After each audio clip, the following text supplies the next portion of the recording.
Bonjour à tous et à toutes, c'est Coralie de la chaîne Dis On Joue. J'ai le plaisir de vous retrouver dans cette vidéo pour vous parler de mon top 3 des jeux de société auxquels j'ai joué pendant le mois de janvier. Ça y est, les tops reprennent et là je suis motivée pour m'y tenir toute l'année parce qu'en plus c'est un format que j'aime beaucoup et je pense que vous aussi. Vous remarquerez que je vous avais promis une vidéo avec des guests, une vidéo un petit peu spéciale et il y a eu un petit couac au montage, donc cette vidéo est reportée à la semaine prochaine. Là je suis là pour vous parler de 3 jeux. Et bien quels sont ces jeux? Vous allez voir dans cette vidéo un jeu plutôt d'ambiance avec une petite partie de jeu de rôle. Et aussi je vous parlerai de 2 jeux experts que j'ai particulièrement aimés pendant ce mois de janvier. C'est parti! J'ai joué à beaucoup de jeux pendant ce mois de janvier et pourtant les 3 jeux dont je vais vous parler se sont un peu imposés comme une évidence. Parfois c'est un peu compliqué et puis parfois il y a des mois comme ça où il y a ces jeux qui ressortent spontanément du lot et c'est le cas des 3 jeux dont je vais vous parler. Le numéro 3 de ce top, c'est un jeu plutôt d'ambiance qui peut se jouer jusqu'à 6 joueurs.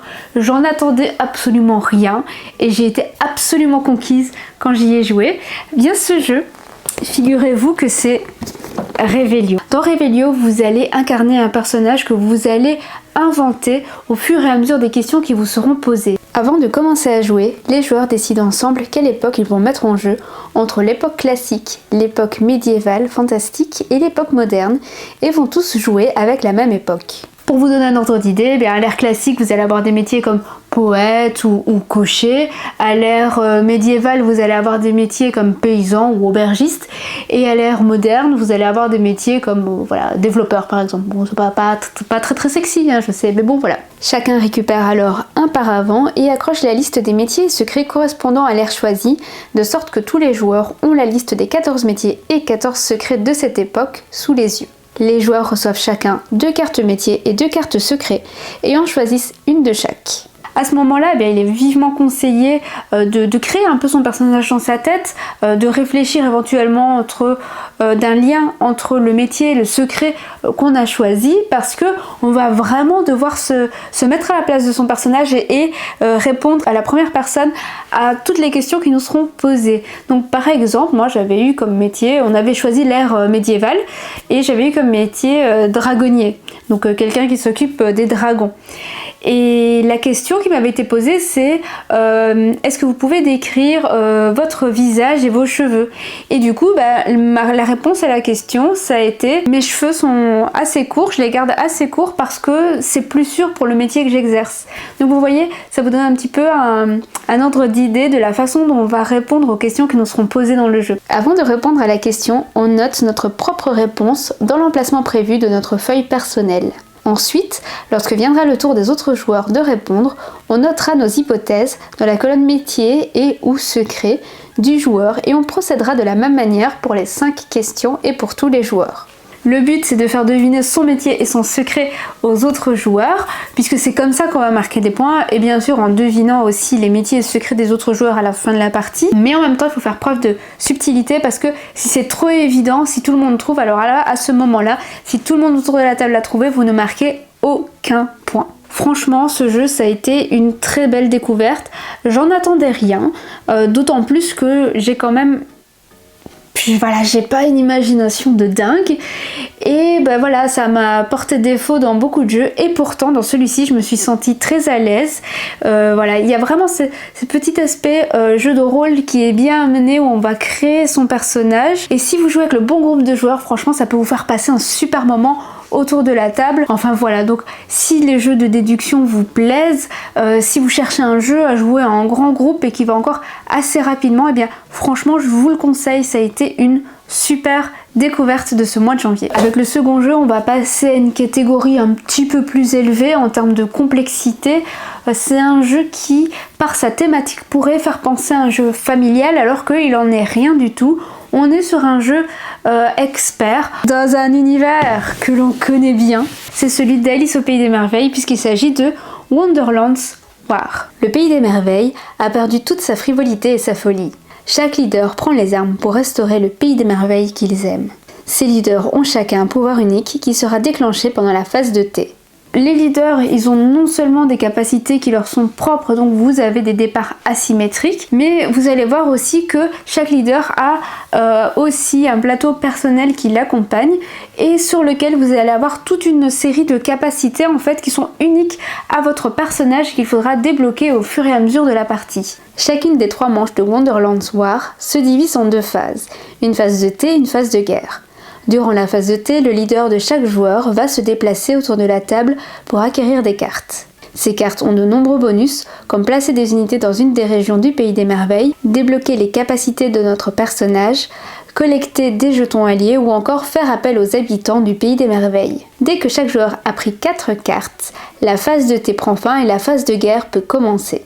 Et donc vous allez circuler autour de la table pendant la phase de thé. À chaque fois que vous allez passer par la tête de la table, vous allez remettre des cartes dans les emplacements qui sont inoccupés. Donc soit il n'y a pas de carte, soit il n'y a pas de leader. Donc ça peut être tentant d'aller vite pour remettre vite des cartes. Seulement à chaque fois que vous allez passer par la tête de la table, vous allez avoir des petits éclats, des petits fragments noirs. Et bien le souci bien sûr c'est qu'à la fin de la phase de thé, la personne qui aura le plus d'éclats noirs va se choper un jeton folie. En plus de celui que tout le monde a, parce que là vous avez passé toute une phase où vous avez respiré les effluves du thé, du chapelier fou et donc ça vous a un petit peu monté à la tête.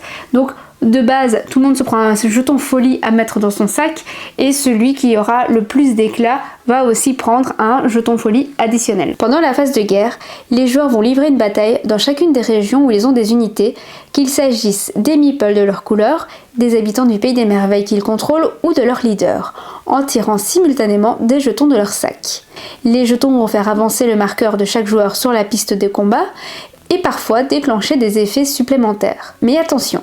À chaque fois qu'un joueur tire un jeton folie, il perd des unités et s'il se retrouve sans unité dans la bataille, il sera expulsé de celle-ci. À l'issue de la bataille, le gagnant remporte les points indiqués dans la région selon la manche en cours et place un de ses châteaux dans la région. Il faut savoir que vous n'avez pas toujours intérêt à gagner parce que au cours de la partie vous allez aussi prendre des cartes quêtes et ces cartes quêtes vont vous demander par exemple d'arriver à un certain niveau sur la piste de bataille. Donc parfois volontairement vous arrêtez la bataille en cours pour être sur le bon niveau de la piste de bataille. Il y a quand même pas mal de notions à appréhender pour un jeu sur le thème d'Alice au Pays des Merveilles. On est sur un jeu qui va demander quand même un petit peu de réflexion, qui va être bien pris en main à partir de 2-3 parties. C'est pas la première partie du jeu que vous allez le saisir. Il y a beaucoup de choses que j'ai bien aimé dans le jeu. Alors je peux comprendre certaines critiques qui disaient que c'était un peu trop fouillis, il y avait un petit peu trop de règles et de mécanismes en fait qui viennent s'ajouter. Bon, moi ça m'a pas posé de problème parce qu'il y a vraiment beaucoup de choses que j'ai appréciées.